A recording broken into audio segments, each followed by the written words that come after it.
Il est 7 heures ce lundi quand une explosion retentit sur ce parking de Moscou. À bord de cette voiture se trouve un haut gradé, le lieutenant-général Fanil Sarvarov, en charge de la formation au sein de l'état-major russe. Le militaire de carrière a été tué. Ces dernières années, il avait participé aux principales opérations militaires du Kremlin. Tchétchénie d'abord, Syrie et puis Ukraine depuis 2022. Une guerre qui semblait au début lointaine, mais qui ce matin est venue se rappeler aux habitants de ce quartier résidentiel. Au début, j'ai cru qu'un drone Shahed ou un drone ukrainien avait été abattu. Je me suis réveillée en sursaut, paniquée. J'ai vu arriver des policiers, des pompiers et des ambulances. Selon les autorités, un engin explosif était placé sous le véhicule. Celui-ci a explosé quelques secondes après avoir démarré.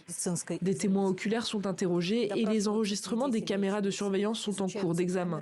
Différentes hypothèses concernant le meurtre sont étudiées, dont une qui évoque le rôle possible des services de renseignement ukrainiens dans l'organisation du crime. Ces dernières années, Kiev a revendiqué plusieurs assassinats de responsables et personnalités sur le territoire russe, tandis que des drones ukrainiens ciblent de plus en plus fréquemment la capitale. Cette explosion intervient après une nouvelle séquence diplomatique. Ce week-end en Floride, les négociateurs ukrainiens et russes ont tour à tour rencontré les émissaires américains.